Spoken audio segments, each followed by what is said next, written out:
La clase de hoy es integración del metabolismo. Vamos a desarrollarla como está orientado.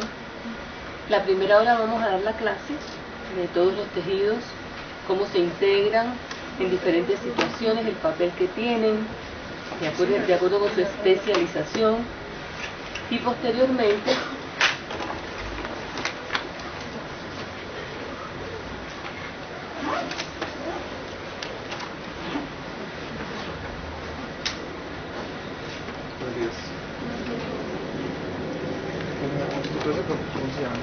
integración del metabolismo.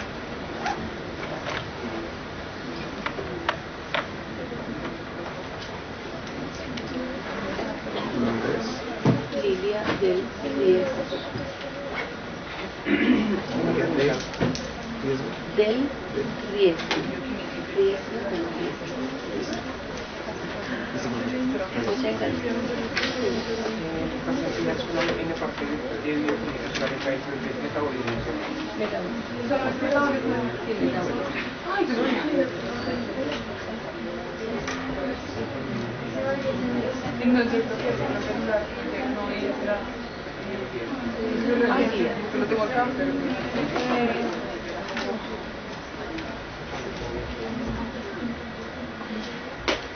Me están haciendo una pregunta que es importante con relación a la evaluación final.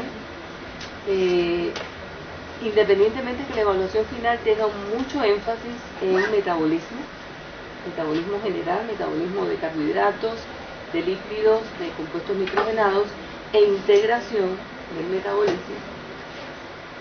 Recuerden que todos los conceptos que ustedes han aprendido en bioquímica también los necesitan para interpretar adecuadamente esas preguntas.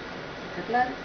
Es decir, no olviden que hay muchísimos conceptos con relación a la actividad enzimática, el equilibrio ácido-base, todos esos conceptos que ustedes han recibido y han discutido a lo largo de todo el semestre tienen muchísima importancia para interpretar cómo se llevan a cabo los procesos metabólicos y cómo se integran también las diferentes áreas metabólicas. Lo que sí, las preguntas son con un énfasis muy particular en metabolismo, puesto que eso no lo hemos evaluado, ¿sí? Y es lo que hemos visto de nuevo. Con relación a la clase de hoy, ya habíamos dicho, pero bueno, a los estudiantes que llegaron un poquito más tarde.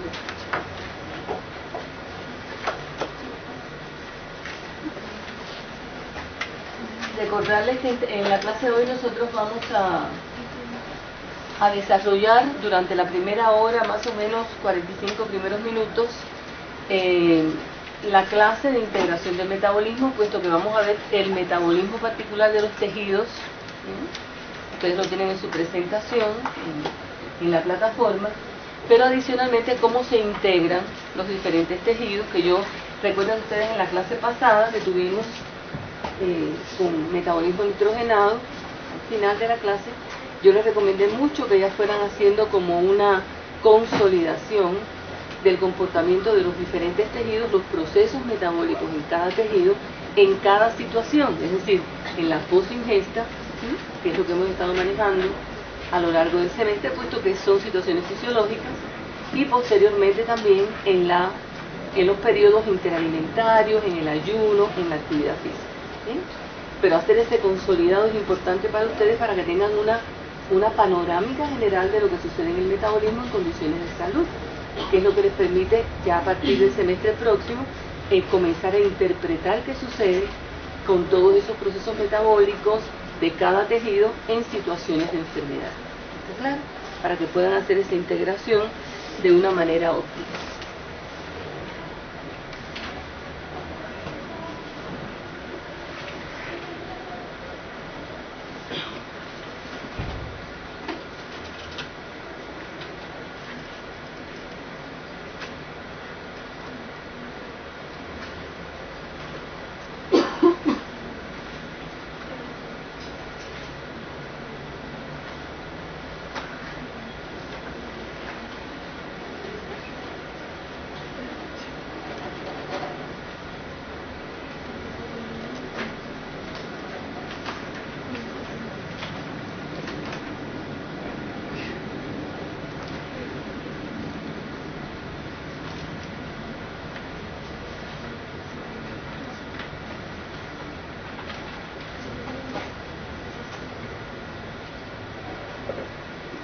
Bueno, nosotros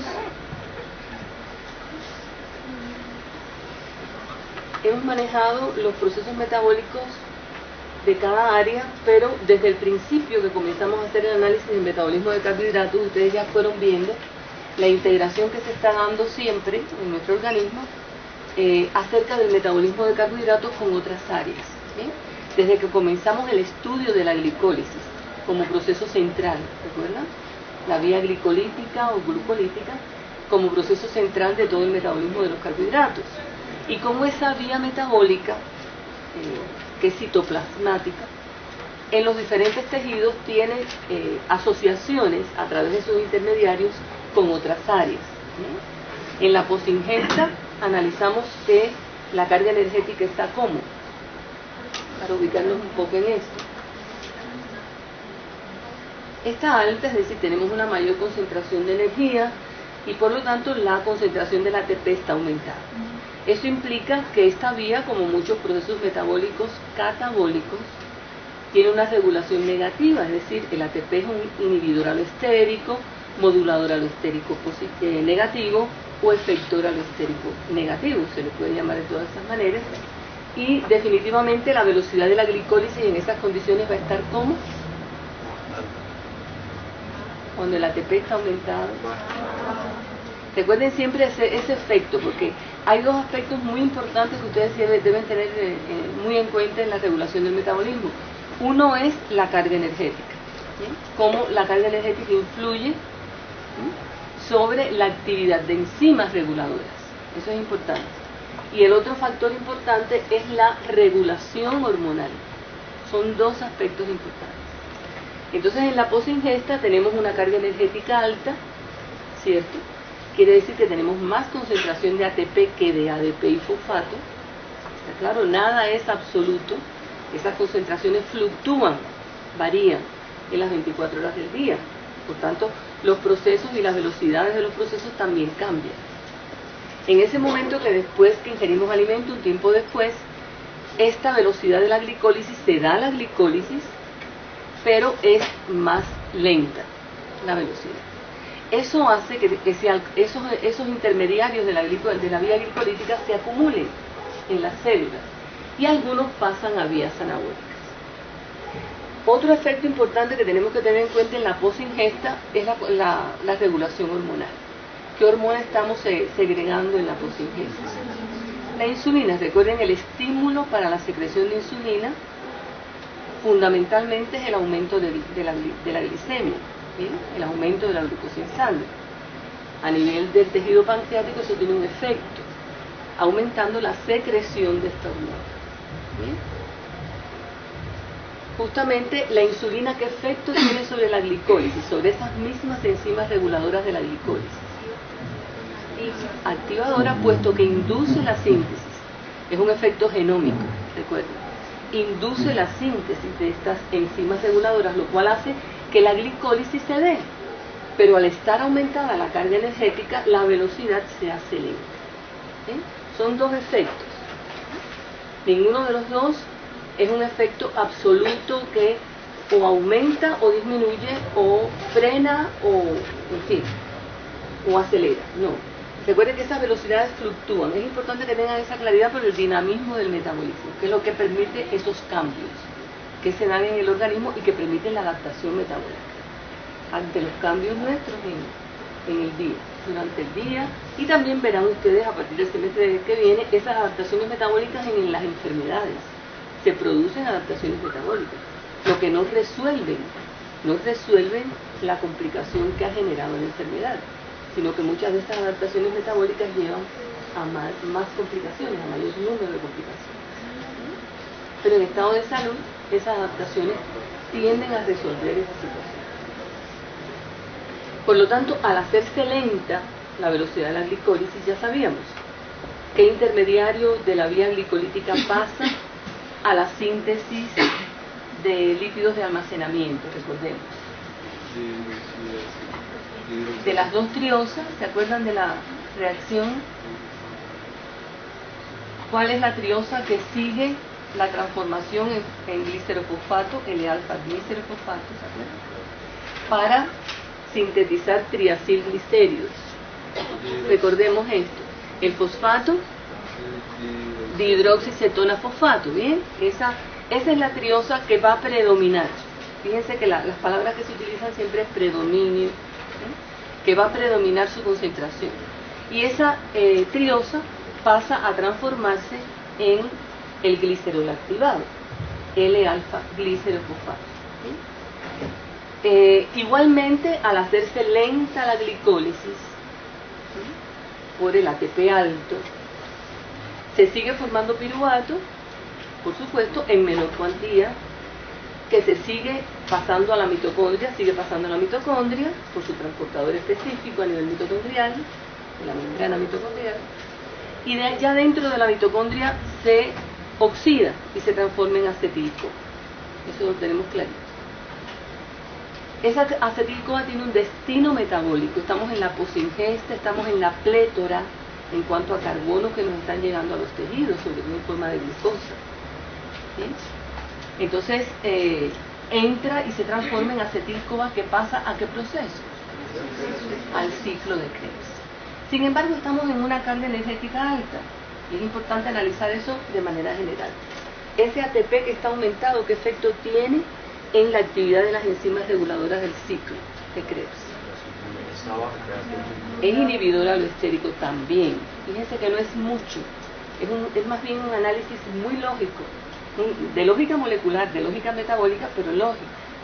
Tenemos el ATP alto que inhibe también estas enzimas reguladoras del ciclo, lo que hace que la velocidad del ciclo sea como más lenta, y uno de estos intermediarios del ciclo, que ustedes saben cuál es, pasa a transformarse al citosol en acetil-CoA para la síntesis de ácidos grasos. ¿Cuál es ese intermediario? El citrato. Esta es una causa importante de que cuando aumentamos mucho los carbohidratos de la dieta, los médicos debemos manejar muy bien este aspecto también. Al aumentar los carbohidratos de la dieta por encima de los requerimientos que tenemos desde el punto de vista calórico, de acuerdo a nuestra actividad física, edad, etc., el exceso de carbohidratos se va a transformar en lípidos de almacenamiento. Y entonces es una indicación importante, pero esta es la explicación metabólica. Ese citrato pasa al citosol, como el ATP está alto, por acción de la citrato ATP liasa, se va a transformar en acetil-CoA y oxalacetato. Y ese acetil-CoA en el citosol pasa a la síntesis de ácidos grasos, que también está favorecida. ¿Por qué? Recordemos el nombre de la enzima reguladora de la síntesis de ácidos grasos. ¿Cuál es? Acetil-CoA carboxilasa. Y esta enzima, ¿qué efecto tiene la insulina, que es la que tenemos, la hormona predominante en este momento? La insulina activa a esta enzima, la acetil-CoA carboxilasa, pero además induce su síntesis. También tiene un efecto genómico de regulación. ¿Qué quiere decir esto? Que la insulina me está favoreciendo, por un lado, el paso de carbonos a la síntesis tanto de ácidos grasos como de L-alfa glicerofosfato. ¿Sí? La acetil-CoA carboxilasa, reguladora de la síntesis de ácidos grasos, es inducida por la insulina y además es activada covalentemente por la insulina. Entonces estamos en unas condiciones que favorecen mucho las transformaciones de esos carbonos, de los carbohidratos, en lípidos de almacenamiento. ¿Está claro? Y eso es lo que explica precisamente lo que habíamos hablado hace un momento. Entonces estamos viendo integración de áreas metabólicas, ¿cierto? ¿Qué otro metabolito nos hace falta para formar esos ácidos grasos? Además de los carbonos que provienen del citrato, que provinieron del piruvato, que provinieron de la glucosa. ¿Qué otro metabolito necesitamos? ¿Qué cofactor? NADPH. Y ese NADPH lo aporta ¿qué otra vía metabólica de los glúcidos? La vía de las pentosas fosfatos. Entonces estamos favoreciendo procesos de transformación de glúcidos, de carbohidratos, en lípidos de almacenamiento. Es importante ver esa integración, ¿okay?, entre las diferentes áreas metabólicas. Y desde el principio que empezamos a estudiar metabolismo lo estamos viendo. Ese es un ejemplo. Hay muchos ejemplos más. Ahora vamos a ver la función de que tienen los diferentes tejidos en esas diferentes condiciones. Recuerden que los tejidos tienen una especialización dada por la dotación enzimática, que depende también de la información genética que tiene cada tejido.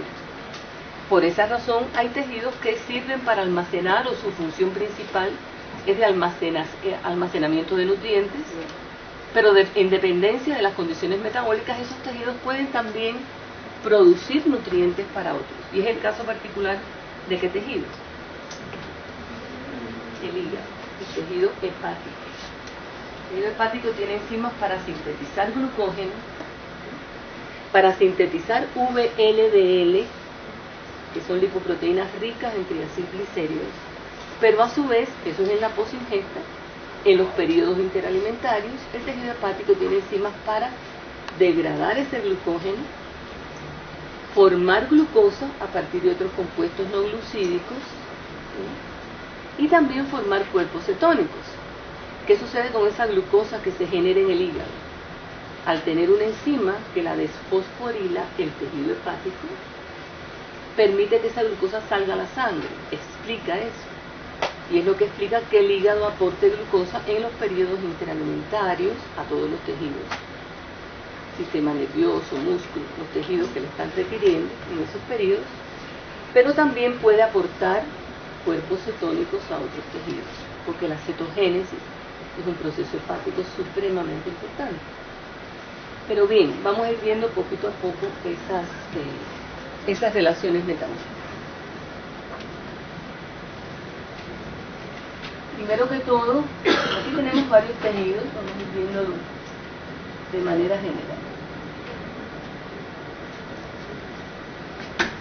Hay tejidos muy dependientes de nutrientes. Todos los tejidos necesitan nutrientes, ¿sí? Pero comparativamente entre los diferentes tejidos que tenemos en nuestro organismo, hay algunos que son muy dependientes de determinados nutrientes. ¿Cuáles son esos tejidos? El tejido muscular y el tejido nervioso. Entonces tenemos dos tejidos muy dependientes.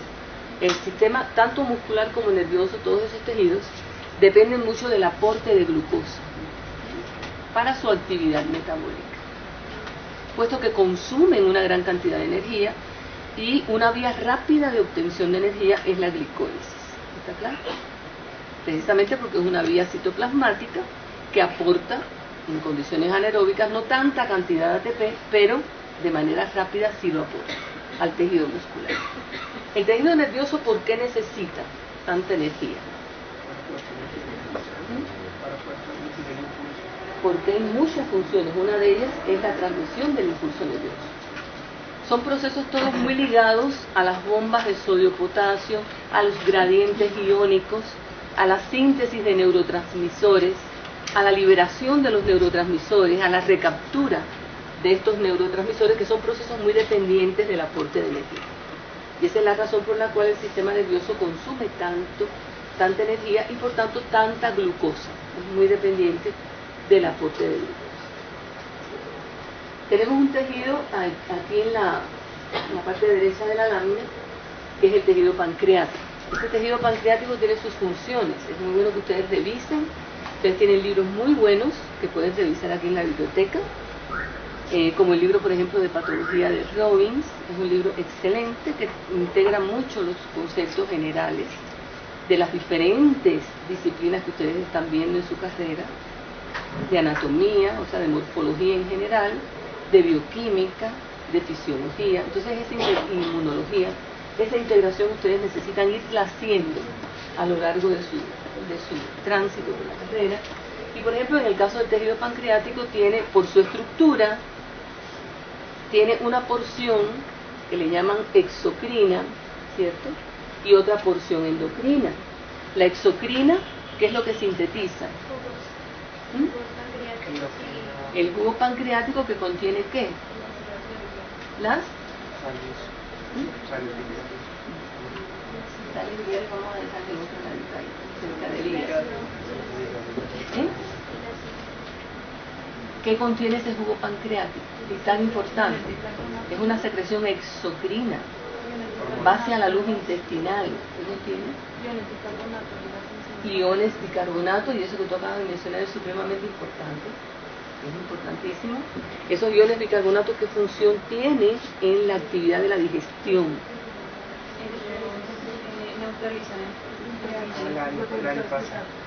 Neutraliza el pH ácido que llega del quimo, o sea, del bolo alimenticio del estómago, cuando llega al duodeno, ¿cierto? Esa es una función, pero otra función importante, ¿cuál es? El bicarbonato. Recuerden el pH óptimo, que es el rango de pH en los cuales funcionan o actúan las enzimas. Las enzimas digestivas a nivel duodenal tienen un pH más bien básico. Entonces ese bicarbonato me está aportando un pH idóneo para la actividad metabólica de esas enzimas intestinales, ¿sí? Que degradan no solamente las proteínas, sino también los carbohidratos de la dieta y los lípidos de la dieta. Entonces ese pH se mantiene por ese bicarbonato. Y también pues el cambio de pH es lo que hace que active las enzimas. Exactamente. Ese pH básico es lo que hace que se activen muchas enzimas pancreáticas, como son todos los zimógenos, muy bien, es la forma en que se sintetizan las proteasas, que se segregan a nivel pancreático en forma, primeramente se sintetizan en forma de zimógenos, o sea, la quimotripsina, la tripsina, la carboxipeptidasa, se sintetizan en formas inactivas, ¿no? Son proteasas que se activan a nivel intestinal por ese pH básico a nivel intestinal. No solamente ese es el mecanismo de activación, hay otros. Pero fíjense que el páncreas tiene una función importante en todo el proceso de nutrición del ser humano, muy importante, porque si el páncreas no funciona adecuadamente, esas enzimas no se secretan, ¿sí? Y lógicamente se secretan de manera no adecuada, y la nutrición se afecta. Al afectarse la nutrición se afecta todo el metabolismo del organismo. Entonces hay una dependencia muy grande de la digestión y absorción de los nutrientes para que todos los procesos metabólicos se den de manera adecuada. Y los médicos tenemos que manejar mucho las características de la nutrición humana en todas las edades, en todas las situaciones de salud y de enfermedad, para poder saber cómo orientar de manera más adecuada un balance metabólico también adecuado. Pero el páncreas también tiene la porción endocrina.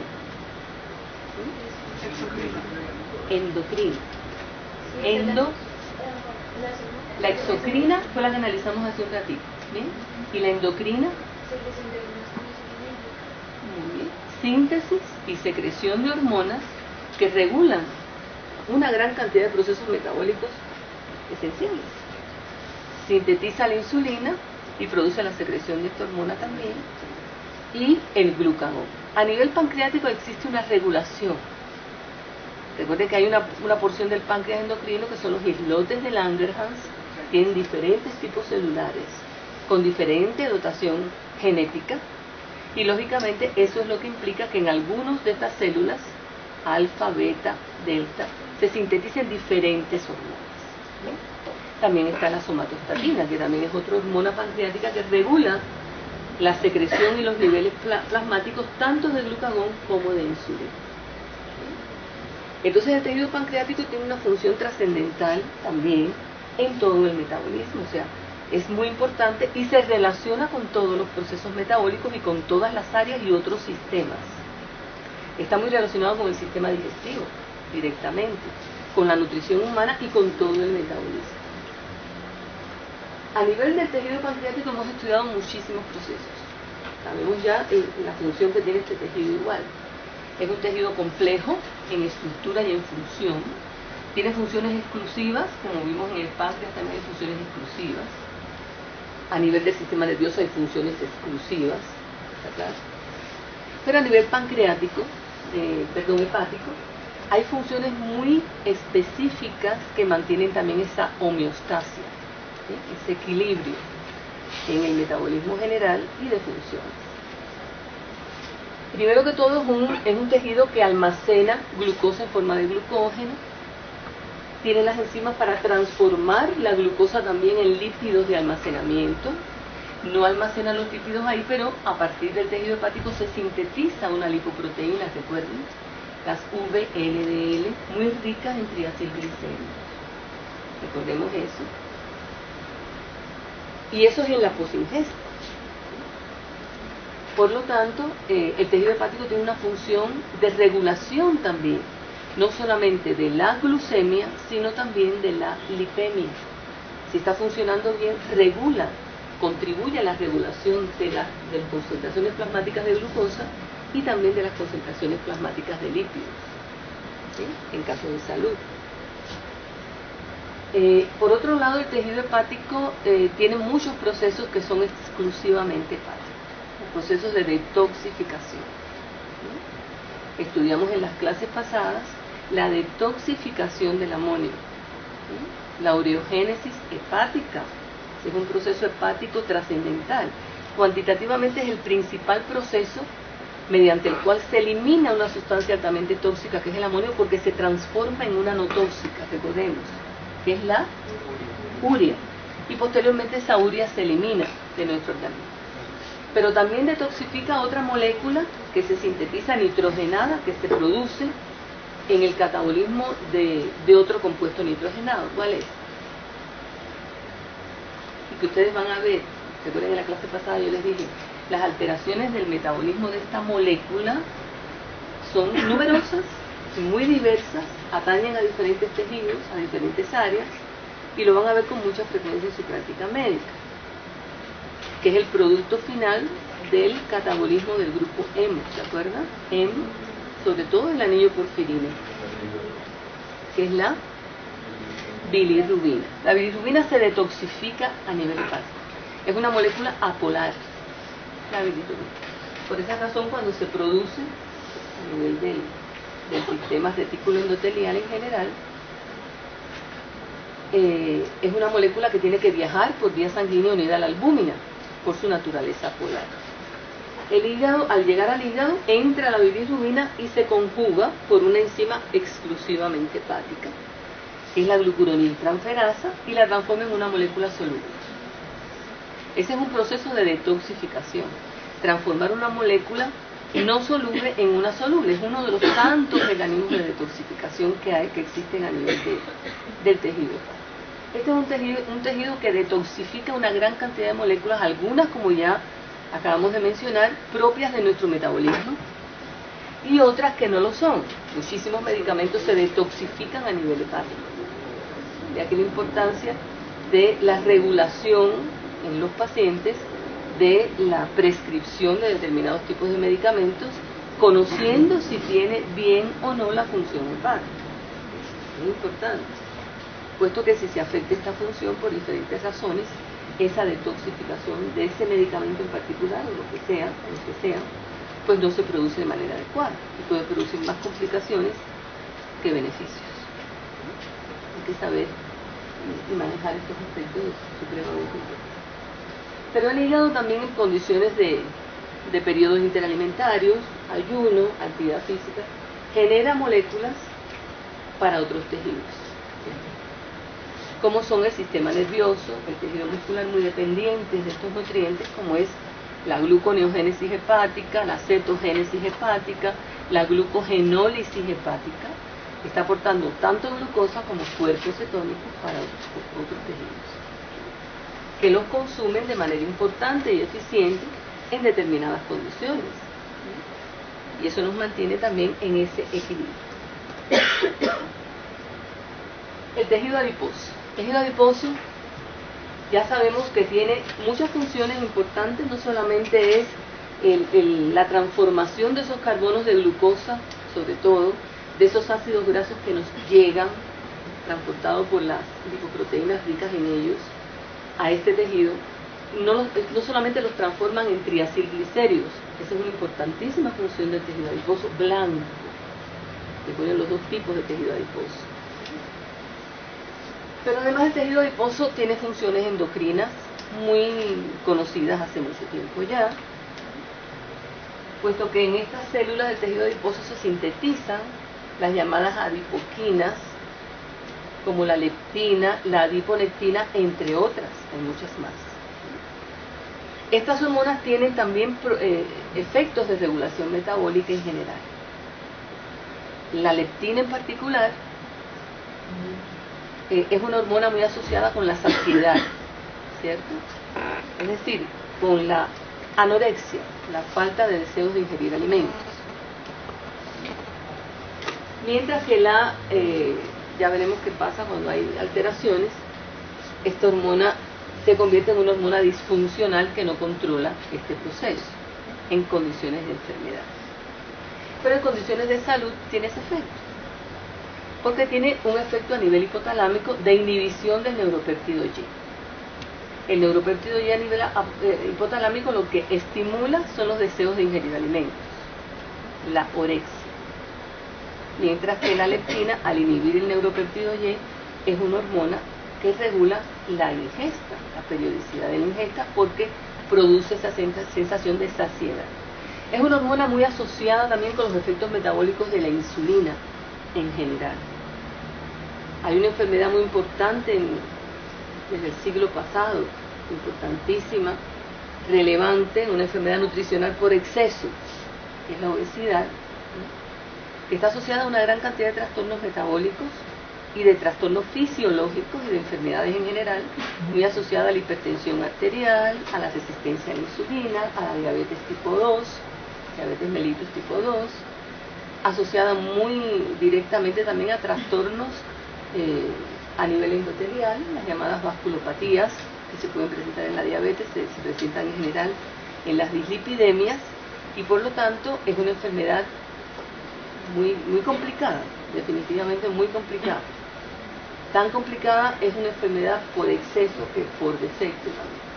Pero en el caso particular de la obesidad, ustedes lo van a ver en su práctica médica muy frecuentemente, desafortunadamente.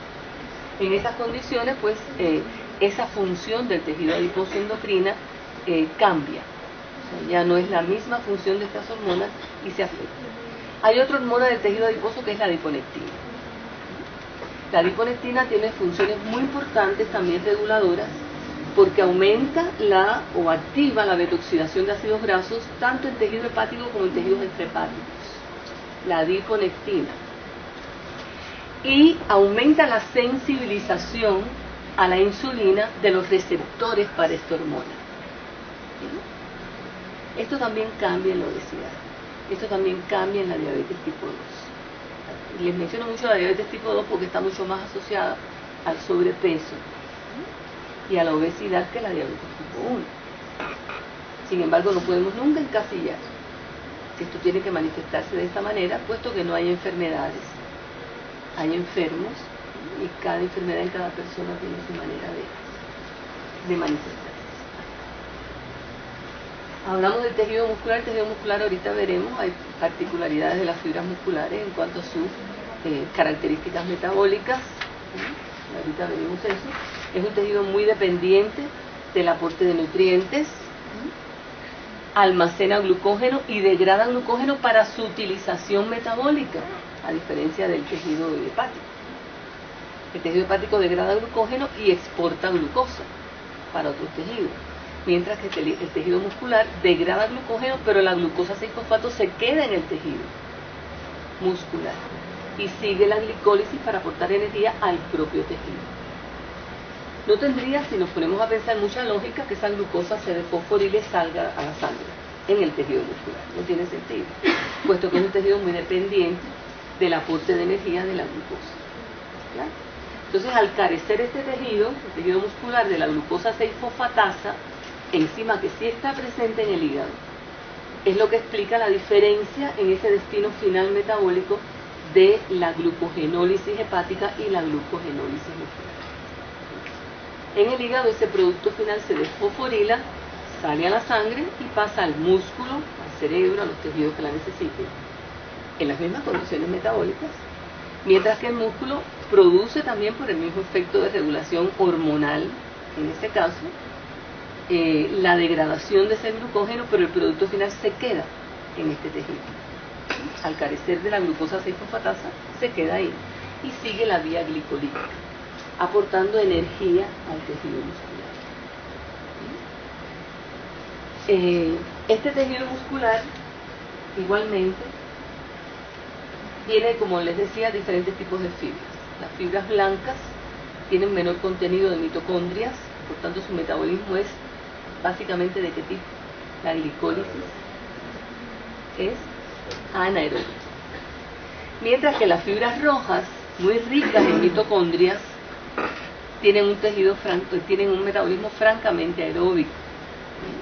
Existe una adaptabilidad de los procesos metabólicos en las diferentes fibras musculares, estoy hablando ya de un deportista entrenado, para ese cambio metabólico en cuanto al predominio de la actividad metabólica de un tipo de fibras sobre otras, ¿sí?, durante la actividad física. Es interesante porque eso se ve sobre todo en las personas que tienen un entrenamiento deportivo sistemático y hay un cambio metabólico adaptativo que permite justamente el aporte inmediato de energía en tanto se activen procesos aeróbicos en las fibras rojas, ¿sí? Entonces, por lo tanto, existen adaptaciones metabólicas en este tejido en dependencia de esas condiciones. Finalmente, el endotelio es el órgano más grande que tenemos. Las células endoteliales tienen una actividad metabólica enormemente alta. Ustedes en el próximo semestre tienen varias conferencias. Una de ellas es la reología de la sangre, que veremos con muchísimo detalle. Y en esta clase ustedes verán todas las funciones del endotelio con mucho detalle. Y como siempre han hecho hasta ahora, deben revisar antes, prepararse antes para esa clase, para poderla aprovechar. Hay una gran cantidad de enfermedades que se asocian con disfunción endotelial. El endotelio tiene función protrombótica porque sintetiza moléculas que intervienen en el proceso de la coagulación sanguínea. Pero adicionalmente y simultáneamente también sintetiza moléculas antitrombogénicas. Por tanto, él mantiene una regulación entre estos dos grandes procesos. El proceso protrombogénico y antitrombogénico, en tanto se mantenga un balance en la regulación de ambos procesos, se mantiene la integridad del endotelio y no se asocia con enfermedad. Ya cuando ocurre un desbalance, se puede propender a una disfunción endotelial. ¿Sí? Ustedes la van a ver en numerosas enfermedades. Se ve en la sepsis, ¿sí?, y eso lo pueden ver ustedes en cualquier especialidad médica. Las sepsis, enfermedades infecciosas en general, se asocia con las dislipidemias, ¿sí?, con trastornos del metabolismo hepático, en las hepatopatías crónicas también hay disfunción endotelial. La disfunción endotelial de la diabetes mellitus es enormemente frecuente, desafortunadamente, y bastante grave. Entonces hay numerosas enfermedades demasiado frecuentes en la práctica médica que están muy asociadas con esta disfunción endotelial. Por lo tanto, el médico tiene que conocer las funciones del endotelio en todas estas funciones y en muchas más. Vamos a ir viendo algunas de estos procesos de manera general. Ustedes quieren que se pueda apagar esta luz de acá y encenderla de atrás, me parece que sí. Quizás para que se vea mejor la lámina, aunque... Ajá. Y encendemos la de atrás. Eso. ¿Lo ven mejor así o no? Sí. Aquí tenemos el tejido hepático en la posingesta. Igualmente, esa relación entre páncreas, hígado, secreción de insulina y activación del tejido hepático, ¿de qué procesos?